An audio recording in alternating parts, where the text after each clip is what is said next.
Welcome.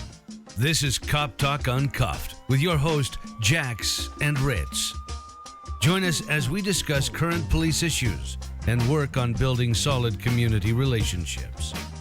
We will have news, interviews, answer questions, and more.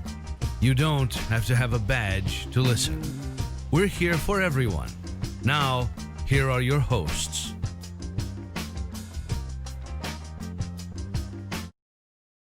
All right, welcome to Cop Talk Uncuffed. I'm Ritz. And I'm Jax. And we are here today with another guest. We got a good one this time. I've been looking forward to having him on the show. That's all you've been doing is talking about him.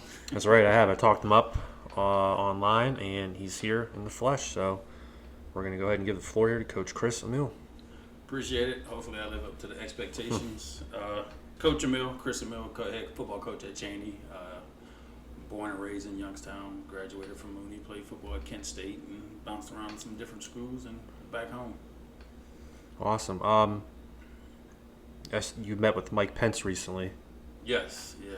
How did that go? What was that? What happened with that, and how did that get set up, and what was that meeting for?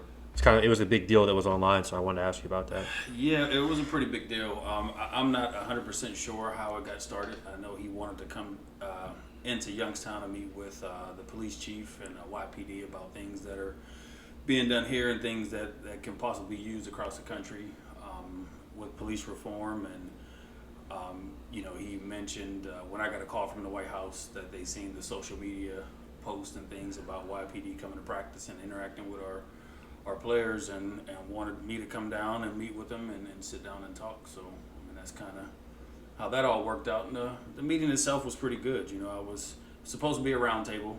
It got changed a couple times, and so he gave his speech, and then I had about 20 minutes to stand on the side and talk to him. We just talked about what we're doing with the Youngstown Police Department and trying to bridge that gap between the community and the police.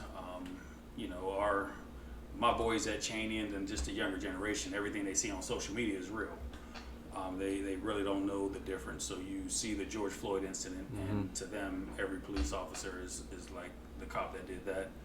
And it's not the case, and just trying to show them that that's not reality for all police officers. So just bringing them here. And I've always said, Youngstown Police Department is one of the greatest police departments. But the issue becomes when you leave the city of Youngstown and how you interact with police officers and things like that. So just trying to establish some kind of relationship, and he's seen that and heard about it and invited me down, and we just kind of talked about that kind of stuff, and he asked some questions about what can be done, and I just brought up being a teacher. For me, we get evaluations every year. It goes on to Ohio Department of Education. So if I decide to move to Florida, the Florida School District can go on Ohio Department of Education and look at my evaluations. Maybe that's something that can be looked at, because good police officers get bad names and reputations from bad cops. And then that's one thing I always say. If you see me post on Facebook, I always use the term cops and police officers, because the good guys are the police officers, and guys that the guy that kneeled on George Floyd's neck, to me, is a cop. And it's just, there's a difference between the two, and just trying to find ways to, I guess, stop some of these guys from bouncing to different police departments, different cities, different states, and things like that. So maybe something along them lines will work. So that's what it was about. I thought it went good. Didn't have a lot of time to talk. I emailed some things to him. I got some responses from White House personnel. That's awesome. And just kind of see how it goes. Just planting seeds. And it seemed like from the article that I read that he was actually like, it was an intensive conversation with everybody. Like, he was hands-on. Yeah, he was. I guess I went in with a mindset of meeting a politician. Right. Everything's going to be politically correct and all that. And it wasn't. The things that were coming at him from myself and from the mayor and from Guy Burney, that does a lot with the Youngstown Police Department, it was hard for him not to be genuine and sincere. And that's the way he came off. Like, he didn't come off as a politician or Mr. Vice President or anything like that. He just came off as a human being that cared. He agreed what happened with George Floyd was wrong, and those guys will be prosecuted. And and everything else, and so it seems sincere, and, Good. and like I said, just trying to plant seeds, whenever it grows, but Right. just trying to get it started somehow. You said you got a call from the White House. Were you surprised by getting a call to talk about police reform? Or Yes, I was at football practice and I get a phone call and it just says Washington D.C. And thought it was a scammer. Right. I wouldn't have answered. Because my phone usually says like spam risk if it's like Right. some telemarketer. So I answered the phone and it was a guy by the name of Ethan, and he's calling from the White House, and he needs all this information to do the background checks, and this is what's going on, and this is what's going to happen, and they want me to be there, and so it was kind of cool to meet the vice president. Yeah, for sure. yeah. Now, did you? I'm sorry, Ritz, if you. No, asked go ahead. me, You're but I'm actually curious about it. 'Cause Yeah, go ahead. Have you heard about Mike Pence prior? Did you have any? Did you view him a certain way before meeting him that maybe he changed your mind, or No, I didn't view him a certain way. Just as a like politician, just a normal politician? and tied in with Trump, and then you kind of just like everything else, you tie somebody with somebody Right. else, and in this a certain way. But yeah, for me, it was just a politician, Yeah. coming in and like a photo op, Right. and that's Yeah. honestly how I felt, Right. because it went from a roundtable discussion to a couple other things, and then it was like, okay, he's going to speak in the garage, and we need you guys to stand over here by him, and it's like, no, Right. this isn't what we came down here for. I'm not going to stand behind him and take pictures. Like, I'm in agreement with what he's saying, and I have no idea what he's saying. Right. So, Right. stood on the side, and it worked out. He was not what I expected. And that was, I guess, wrong of me to go in with that mindset. But like I said, just going in with We've all been there. politician. Right. Just going in and seeing a politician and just thinking that's how it was going to be. Did he give you guys any type of like time frame or of when changes that they're gonna put in place? No time frame at all. He said he's going to go around. He was very impressed with what we're doing at Cheney. Our guys have been able to meet so many different officers. The SWAT team, the motorcycle unit. There's guys that come work out every day. There's guys that come, and just talk to them. And he thinks that this is something that can be done coast to coast in just different communities to establish relationships Right. with the younger generation of kids and police officers. Right. Yeah, I saw your post online with interaction and stuff. It was really cool. They come every day. Yes, they come Monday through Thursday. We practice 4 to 7, and they're there every day. What's talked about? Like what's discussed? Just to hang out, or A little bit of everything. The first day was pretty intense. Because it was fresh from the George Floyd stuff, and, Okay. and it was our first practice. So a lot of kids just had questions. Why does this happen? And why do police officers do this? And just even ask them. Well, if you're in this situation, like what have you done? And it's actually been great because the police officers have said, I've been in a heated situation and adrenaline gets going and I want to jack somebody up, but there have been other police officers that kind of step in and calm the situation down. So the discussions between the players and the police officers, I mean, it's been great. And then you get some that just come in and they just talk situations and what you do and what happens when you get pulled over and things like that. And that was when I initially started to think about this. That was the big thing. If one of my boys get pulled over, yeah, what's the correct protocol for them? And then because I talked about it before the school year was out, and then with the George Floyd stuff, just talking to Frank Rutherford, who's a good friend. We played sports together. Our kids played sports together. It just kind of expanded and grew into something more. And like I said, we've had the SWAT team, and and everybody comes out, and guys just sit down and talk to them. Not only about their job and what they do, but just about life. Because at the end of the day, these guys are going to be some of the next generation of police officers. So correct. Them learning the different aspects of being a police officer, and like I said, if they leave Youngstown, just learning to deal with police at different levels, different situations, and how you handle things. I mean, it's going to go a long way. Correct. You're a big face of the community, and there are a lot of people look up to you, look at you for advice. What is your idea of reform? If you had to, I know you mentioned earlier about database or evaluations, things of that nature, but what would your idea of reform be? I know people would be interested in knowing that. I know I would too. Yeah, I mean, I something I really haven't sat down and really thought about. I know the database is one that would be big. You know, when I went to meet with Pence, you know, they had the 3 police officers in North Carolina that were fired from a police department, just kind of talking crazy and they had body cameras and they were mic'd up, and you know, so they're no longer allowed to work in North Carolina. Okay. Which is good, but what happens if they go to South Carolina? Right. You know, so that's where the database thing kind of came up. You know, when you say you're going to buy ARs and slaughter a certain population of people, you know, you shouldn't be a police officer anywhere. Right. I agree with the database. I'm good with I'm that. for it. I think that Too many people fall through the cracks. correct, and we see it at our level. People Yeah. bouncing around place to place that shouldn't be doing in the first place. You know, and But- I think you know, whether it's, I think cultural, I don't want to say sensitivity, but just understanding different cultures. You know, you have black police officers that have to respond to, you know, white areas or Hispanic areas, and it's just learning the cultures and understanding. You know, for a lot of old school Hispanics, you know, it's disrespectful to look at someone of authority in the eye. So sometimes police officers can take that the wrong way, and it's like just learning, you know, just different things. Yeah. You know, I'm a fan of social workers. You know, I don't see a reason why police officers wouldn't have a social worker, because I'm sure there's some calls that may require a social worker. You know? We would love to have social workers. Right. So you know, it's yeah. just, you know, if there's a bomb, you know, just a regular police officer's not going, you're going to call the bomb squad. Correct. And when you have someone with mental health issues, which I'm sure, I mean, I don't know, but I'm sure a lot of calls Oh yeah. are that, you know, just having someone that's an expert, or, you know. Now, would your idea be that they go with the police officers, or they solely respond to that? No, they would go with the police Okay, officer. okay. Because we talked last week about that, about how the breakdown between, you know, dispatch and us, it's always like an unknown trouble call, or you know, so we never really know what we're getting into sometimes. So it's Right. almost impossible to send someone, you know, like a social worker that we don't even know what the issue is.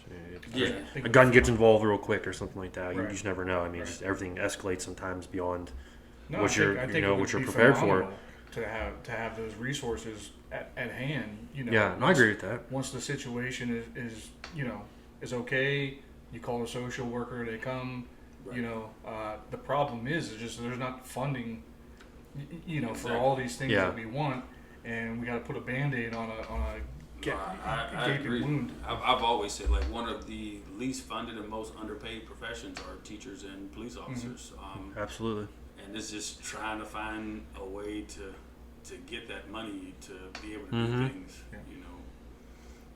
You know, and I have, you know, and I don't know how you guys would feel about this, but I've thrown around the idea too about, but of course it would have to come with a pay increase, but a possible police officers carrying some kind of insurance.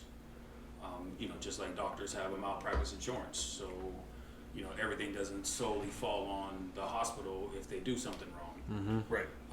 You know, but at the same time, I don't think it's fair to have that insurance if you're not going to get an increase in pay, because I just think with that insurance, you know, just like a car insurance, if you're getting speeding tickets and you're, you know, kind of being reckless, you know, your insurance, your deductible, whatever it is going to go up.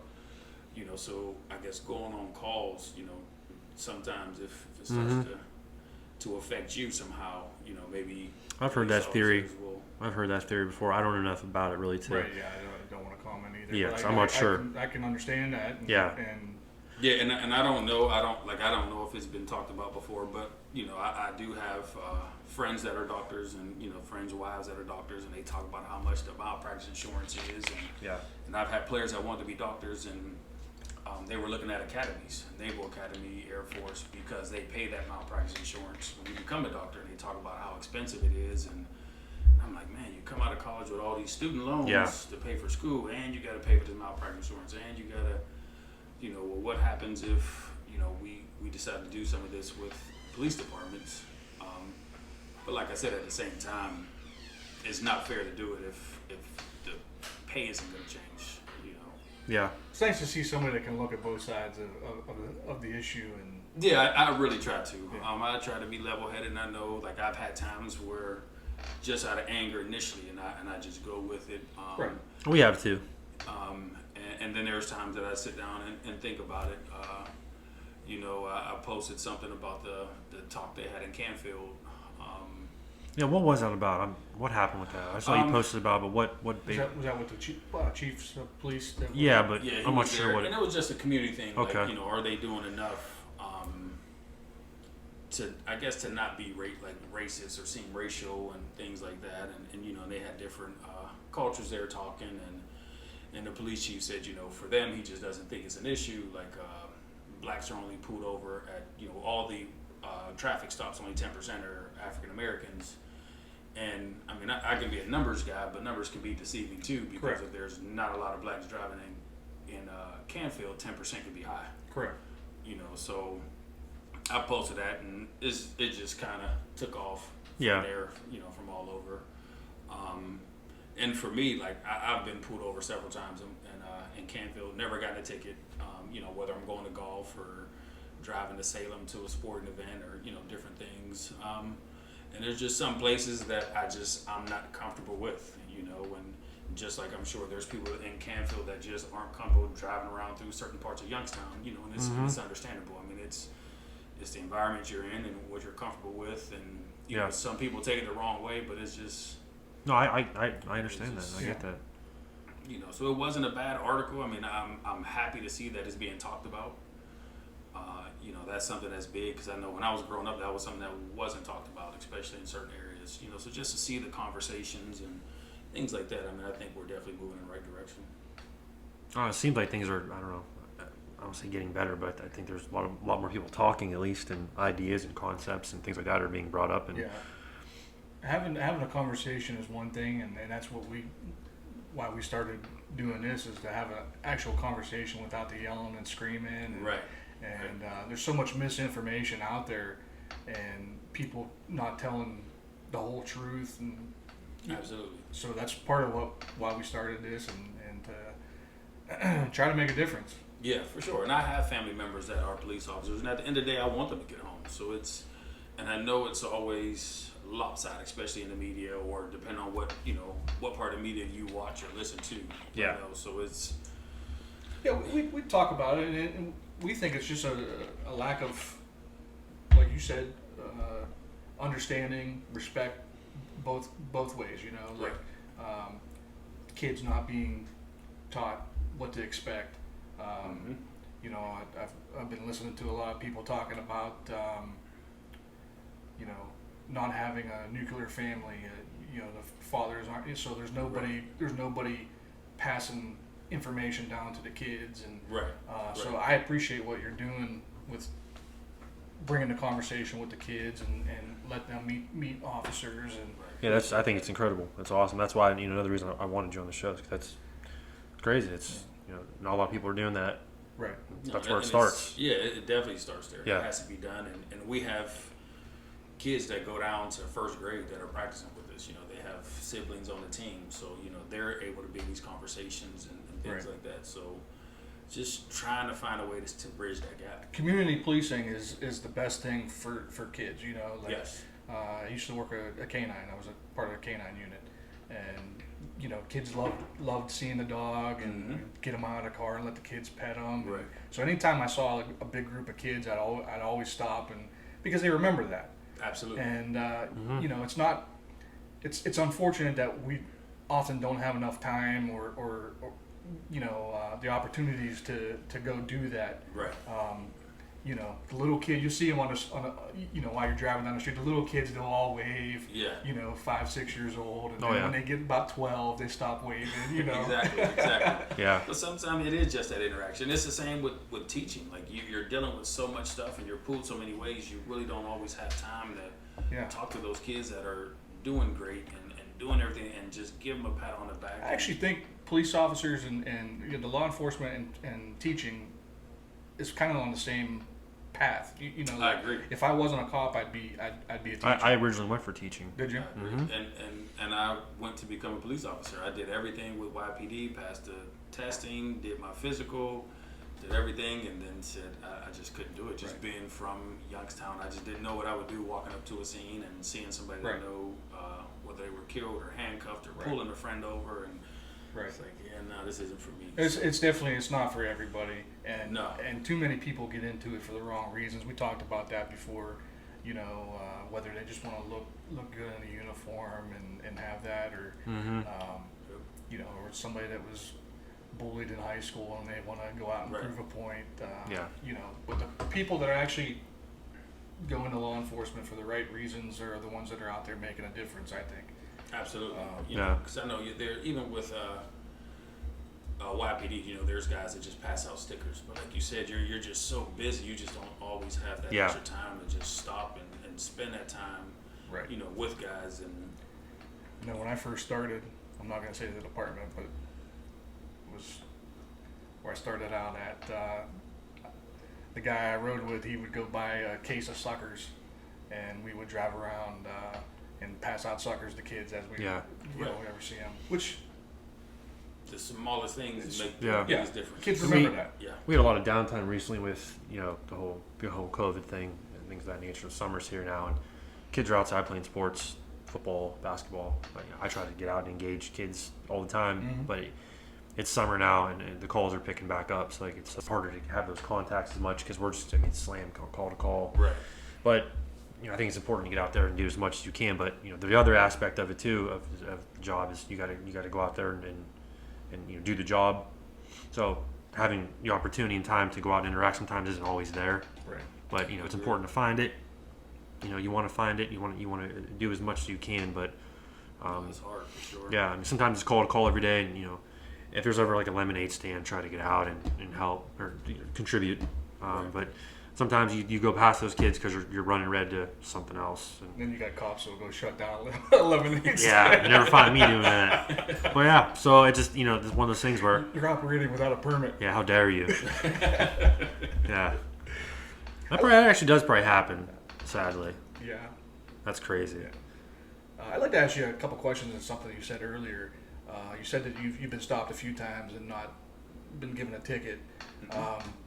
My question, because I've heard that a lot, where people actually complain about getting stopped and not getting a ticket. Do you think there was something wrong with not getting a ticket, or? I don't think there was something wrong with not getting a ticket.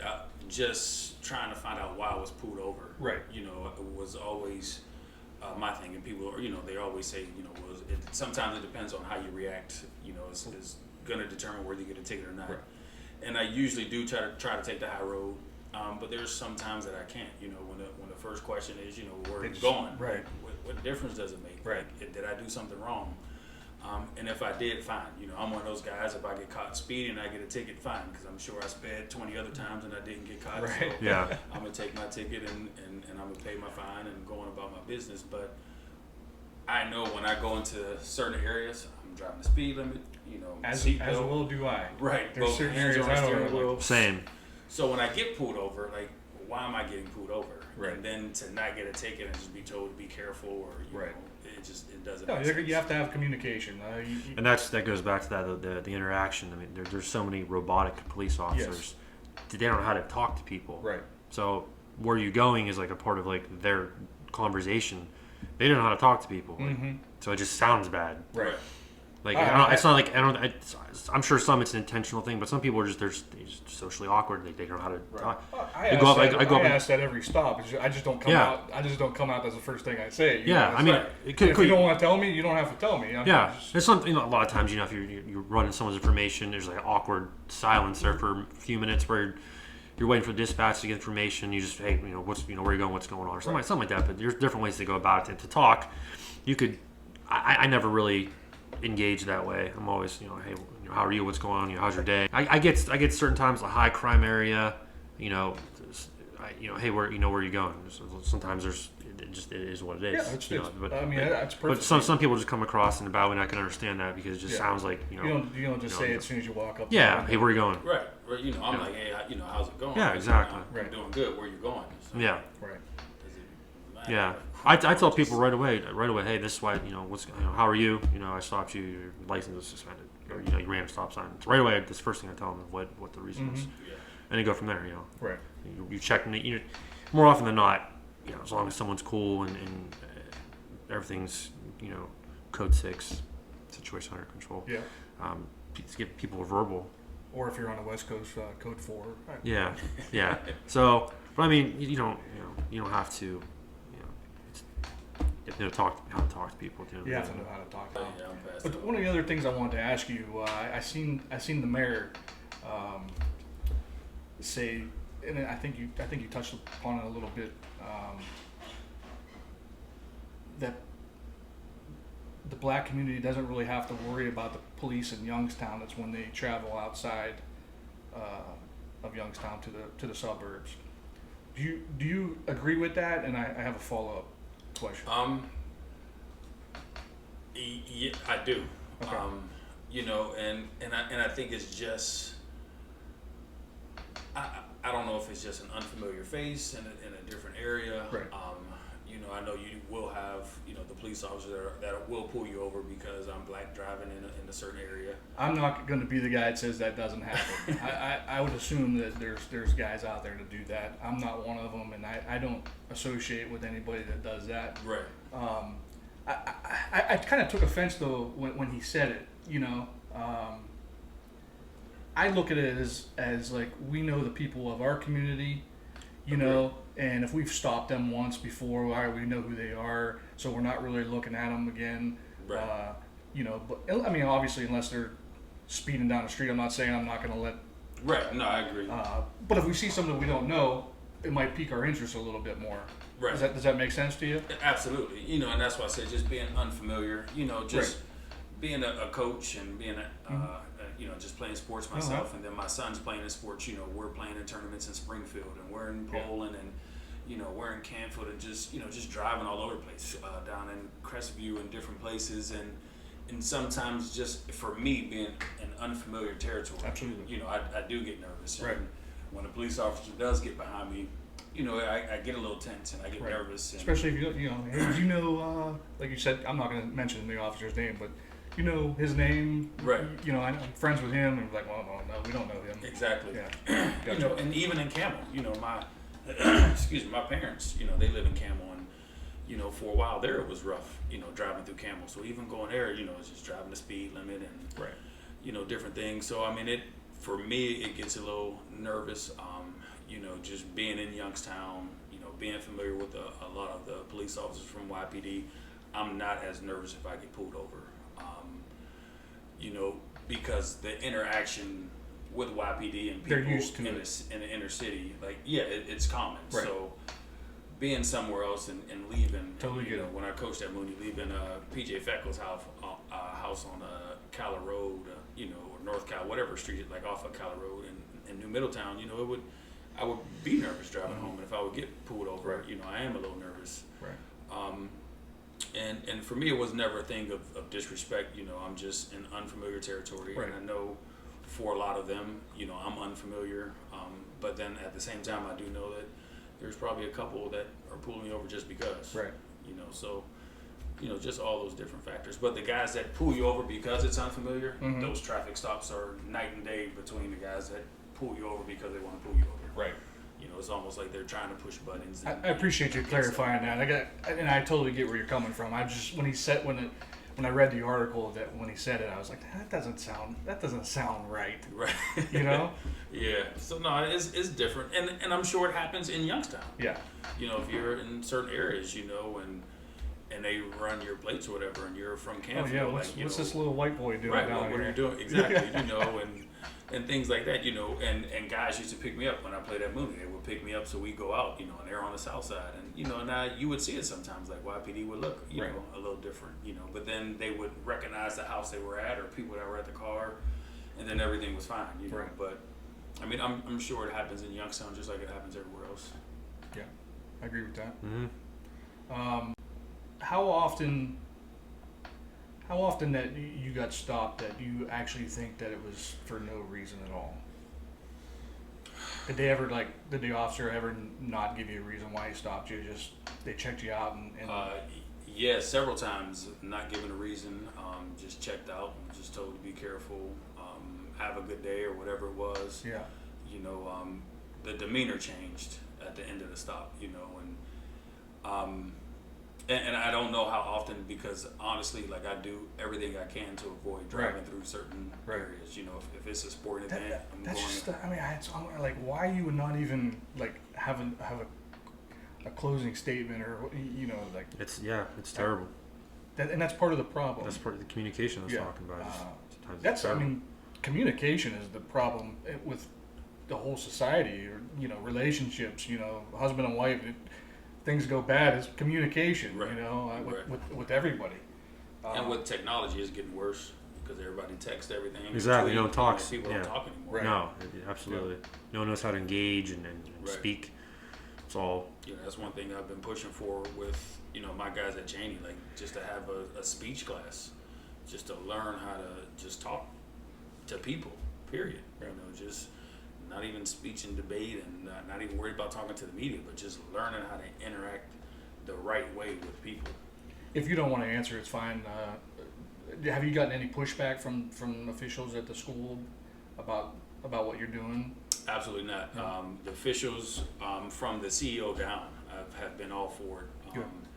You know, I got a little pushback from the governor's office. Oh, really?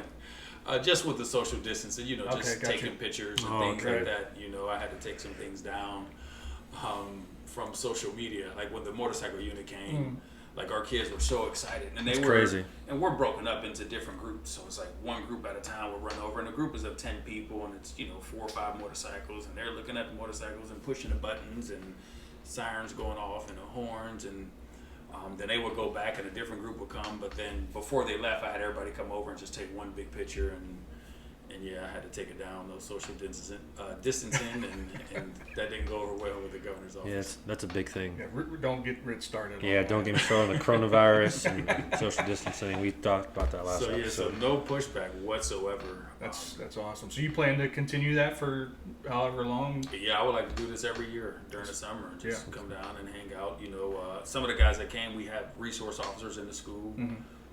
And I know for years they used to walk around and interact with the students, and then we got a new CEO, and they just wanted the police officers at the door, and then it kind of becomes like, and I don't want to say the police officers aren't authority figures, because they are, just like teachers and everybody else, but you just lose that interaction. Yes. You know, just walking down the hall, whether it's a high five, like, hey, how's it going? How's your day going? You know, whatever it is. But I think that's going to start to turn around and get them involved again, and I think that stuff is big for kids. Awesome.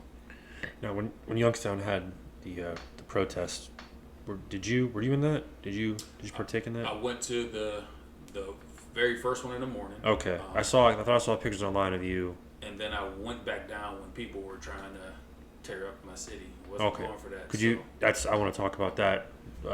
Just from the first, you know, in the morning you went, and then the afternoon. What was your overall impression of everything? The morning one was good. You know, it was more unity. You know, just people. That's what it seemed like. Races and different backgrounds and different communities. You know, just coming down for the same cause. You know, we walked from the top of the hill by the bankruptcy building downtown to the courthouse, which was, you know, probably about 4 blocks. You know, it wasn't far. Had different people speak, and it was cool. And we left, and then there was just, even during that protest, or I don't even want to call it protest, but just during that rally. Yeah, I say protest, but that's rally. It's you know, you had guys just kind of, I guess, pissed because it was a peaceful protest and they wanted more. You know, and they were loud and trying to talk over people that were speaking and different things.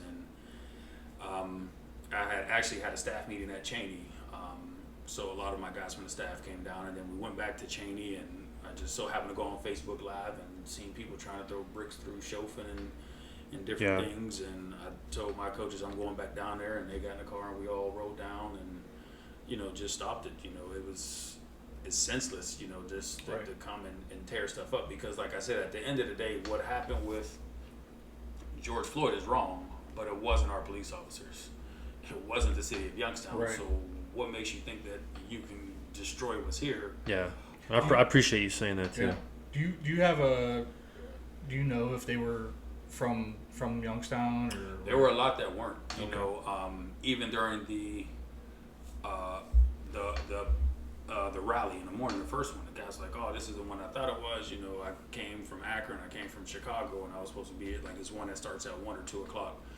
So you just, you kind of seen it, so, and people had a few choice words here and there, at the later one, because I was staying with the police officers on the side and, just talking and hanging out.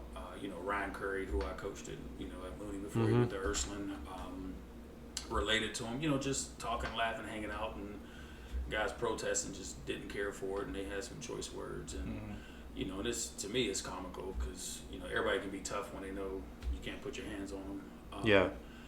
But, they were from other places, and you can hear on the radio, like, hey, watch this guy. There were guys with New York bolt plates, cutters, and crowbars, and it's crazy. brass knuckles, and a couple guys had guns, and if they have their conceal and carry, I mean that's their business, but it it can always escalate when it starts to get crazy. And did you notice? And I'm just talking about news reports that I've seen. Did you notice whether those individuals that were from out of town was there a percentage of white people that were? There were, okay. Surprisingly, and I say surprisingly because I thought it would be more just people from Youngstown, because there were some younger people from Youngstown that were acting up and were ignorant and rude and all that stuff. But there was one point in time that the group there, like a lot of the minorities, kind of just stopped and walked away and talking to different people. And there was a group of white protesters that, just kind of like they just kept going and going and going until they got people involved again, and and people ran over. So I mean, there were people. Do you think that the young white kids that are out there doing this, that say they're trying to help things, are making it worse for the movement and for the conversation to make things better? I don't think it's making it worse, because I don't mean by coming and joining. I mean by causing damage and stuff like that. Absolutely, because you have people like myself that are down there, and Derek McDowell and the guys that I coach with, and we're trying to stop this, and you see it, and there's some other younger people that are there, and they're trying to stop it as well. Right. And it does make you look at some people a little differently. We know you're not from Youngstown. Like I being at Cheney, I worked at East. I'm in every elementary school, so I know you're not a part of our school system. Right. Where are you from? Why are you here causing these problems? Right. Like, what's the issue? And the only reason why I asked that is because I had a little white girl call me racist just because I'm in this profession, and I said if I'm going to take any type of race relationship advice, it's not going to be from a spoiled little white girl, Right.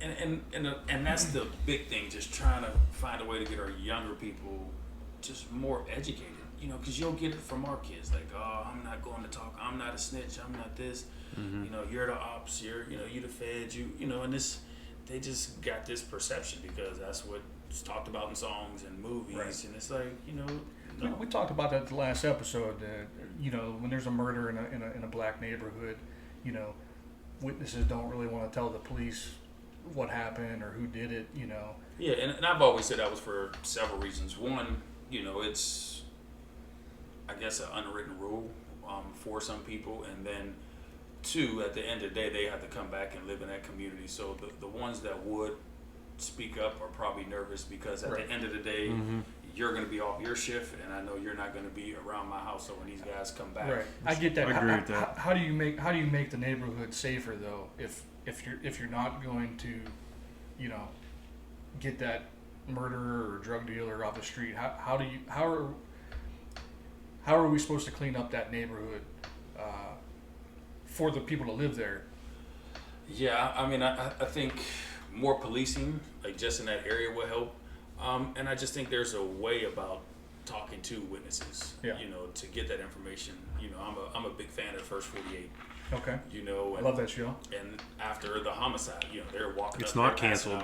It's not canceled. I don't believe so. Okay. Cops is, but I don't. I think Cops we're still. and First 48. I think a new episode. Yeah, we're good. We're good for that. Still. Next Thursday. So that's a good show. It is. So that's got the green light still. But just walking up to somebody, give them a card, and like, oh, so you seen something? You put them back in the cruiser. You got to go, like, and everybody's out there. Right.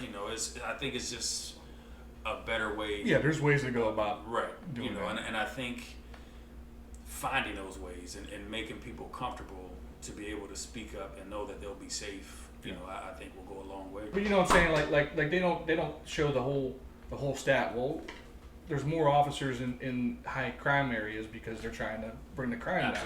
So you're going to have more contacts with police. Right. And you said you would actually like to have more policing come in there. More policing, but better policing, I would think. Yes, and local people. I do have an issue with, I can't remember what it's called, but they bring in all the state troopers into Youngstown because at the end of the day, it's like an OVI.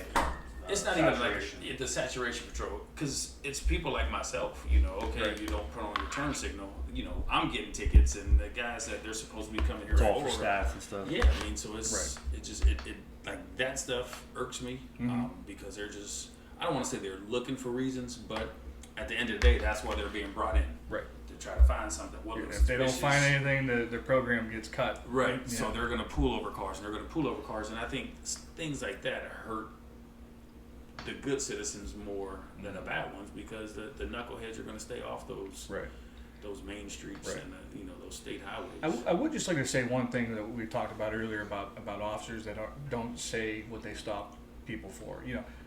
I've actually stopped. I mean, this happens all the time. I stop them. I tell them why I stopped them, and then then it's always a bullshit reason, or well, it might be a bullshit reason, but you find find stuff. Right. You find murder's been caught by expired plates or no plate light or something. It is a bullshit reason, but it can lead to bigger things. And, and it's always looking past the stop. Right. And for me, if my plate is expired, fine. I mean, it's wrong. If I'm speeding, fine. If I'm not coming to a complete stop, fine. But when I know that I'm doing these things and I'm being super extra cautious about it, like I know that's why I'm not being pulled over. Right. And then your demeanor coming to the car is different than when you leave, because after you run everything and you talk and I'm not this pain in the behind or whatever it is, like then it's like, okay, I don't know if it's a thing of like, well, I feel bad, or like he's okay, everything is fine, he's good to go, good guy, whatever, and I can't remember if I was working at midnight or it was just an afternoon, but it was at nighttime. Stopped a car for no plate light, and you know what I'm talking about, right? Okay. And walk up, and it's a black man. He was a police. I recognized him as a police officer. Right away, attitude. What are you stopping me for? And I'm like, your license plate light's burned out. No, it's not. I go, yeah, it is. Come on out and take a look. Right. Comes out, all pissed off, walks back to the back of the car. And I don't normally do that. You stay in the car. Right. But let's settle this down. Come on out. Take a look. Yeah. Comes back, looks. I apologize. And it definitely happens both ways. And I tell my boys that at practice. The analogy I used for them was with the George Floyd incident. Somebody comes to practice. One of you guys are going to be here acting like a knucklehead. Is it fair to them to think that the whole football team is the same way because this is how you're acting? Right. And it's just trying to get that done. And I had a son that went to school 5 hours away, and and he had a situation with a trooper from PA, and just talking to guys, and it was like, just roll your window down halfway, keep your hands on the steering wheel, and he came up, and I don't know if I'm allowed to cuss on here or not. Sure. But, he motherfucked him. He was pissed because his window wasn't all the way down, and just everything just could have escalated, and so he got a ticket for driving in the passing lane and not being in the right lane, and at the time my son was like, he didn't know that was a law, and no one was on the freeway. He's just driving, the trooper pulls out behind him and pulls him over because he's driving in the left lane, and it just escalated that fast. I was going to ask you what your children's experiences were with the police, because I mean you obviously set a really good example for them. And, so have they, besides that one, is there any other interactions that were some good? Yeah, I mean there's a lot of good. Like I said, I have family members that are police officers, so I mean they understand it. They respect the police officers and authorities, and my son is 23, so he wasn't too far behind a lot of you guys and Jose Morales and different guys. So even seeing those guys when he goes out downtown and they're working, it's always a mutual respect thing, and things like that. My youngest son, I doubt if he's had too many interactions. Okay. He's 17, never tried to get his license, so his friends drive him. But we talk about it often because my son's the same way, man. Right. I mean, if he doesn't have to drive, like, why? Like, they'll just come pick me up. So, Right.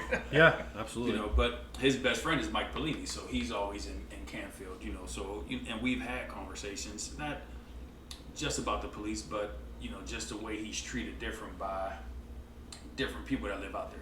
He's fine when he's with the Pellinis, and there's certain kids that, that kids that are around that he's fine with, but then there's a group of kids that are just ignorant and they say off the wall stuff, and just having those conversations, just more humanity and people, and just stay away from them. Don't make the situation worse, and if you get that uncomfortable, just don't go out there and different things. So he hasn't said anything about any interaction with like police out in Canfield. He's probably out there more than he's home. But at the same time, I just think being with the Pellini family, just like if guys from Canfield, were at my house growing up, that interaction and police officers living on my street, it was going to be fine. So, but it's different. CJ had a few crazy experiences, but like I said, just having family that are police officers, it makes a big difference. Where do you see the future of policing go from this point? Where would you like it to go? Where do we think that we're headed in the country? There's a lot of different concepts and opinions. Where do you think we're going with there? Where would you like to see it go? I just think, I don't want to say accountability, because I think there is accountability for police officers.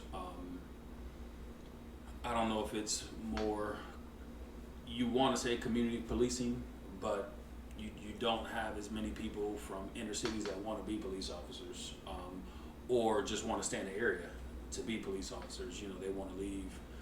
I just think it's just trying to find ways to interact with the community that you're in. To actually be honest, I think prior to all this social unrest taking place, I think the applicant pool for being in law enforcement wasn't there. It can't be. And yes. this has even pushed it even farther. So I think the situation is going to get worse for a while before it gets any better. I think politicians and the media come into play with trouncing everybody and making us out to just be complete idiots, and which it's hard because there's no one in the middle. It's either you're terrible, right, or like the greatest, and it's fine, but it's like finding that happy medium. And I just think finding time, and that's always the hard part. I'd rather police departments pay, overtime for guys to come in and put an extra hour or two in just to go to Struthers Little Wildcats football practice, or just come hang out, and how many guys do you get to come to your practice on a daily basis? We'll have anywhere from 3 to 6. Okay.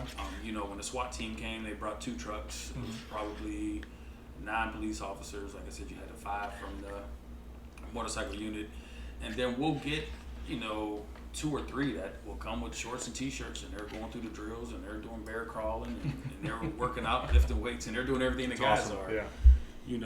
And it turned out pretty good, because I think we had a couple guys. The YPD did their fitness tests at Cheney, and we had a couple guys show up at the fitness test. So just like the police officer would get on the guys about being lazy, our guys were able to return a favor at at their fitness test. So I mean, it's just that interaction. That's awesome. Is going to go a long way, and I think just finding that time, and I think that's what's going to evolve the policing. Yeah. For sure. I think once you get so old, you have this, your mindset and of what police officers are, especially when you're younger, and you always see it on social media, and we gotta get off social media. Right. Yeah. And just all over the news, and then I'm sure some of these new songs come out, they're going to be in the songs, and And like you said, just like the kid from Poland calling you a racist. I mean, you get people of all colors and backgrounds listen to this crazy rap music now, and that's the mindset that they have, and it's just mind blowing. It's just, and like I said, I know you guys are spread thin, so it's just, I don't know how you find the time, but I just think like paying overtime for stuff like that is important. Yeah, just getting them young and just kind of having those good memories and those good interactions with police. So when they do see something on TV and it's like, hey, that, they're not all like that. Yeah, right. The kid in first grade was out playing in the yard, and one of the police officers that was at practice rolled by, and he came to practice the next day, happy as can be. Like, I seen him. He rolled by my house. He turned on the sirens, and and his friends came outside. I mean, he was like the king of the block for for a couple minutes. So it's just like those little things. I mean, it goes a long way. I think I guess go ahead. Yeah. So going back to episode 1, I explained that I wanted to become a police officer because of a black police officer. I was younger, and that's the first kind of person I looked up to.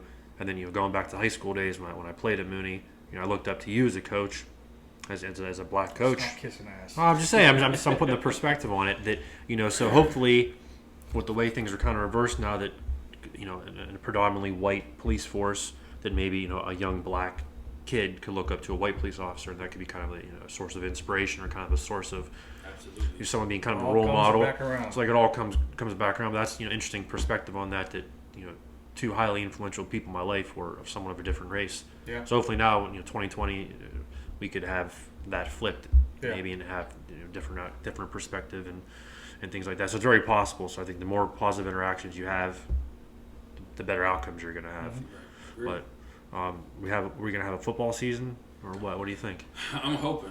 I think we're going to have a good team, so I'm hoping we have awesome. A football season. We just have 2 trips to Columbus that I'm probably nervous about because I don't know how that will go with. Well, you're getting closer. You're getting closer to the governor down there. Right? Yeah, there's binoculars out looking at you. Right. But we're local a lot. Mooney and Ursuline, and we play Canfield, and so the travel's not bad. But going to Columbus twice, we'll have to make a travel team if we're able to go.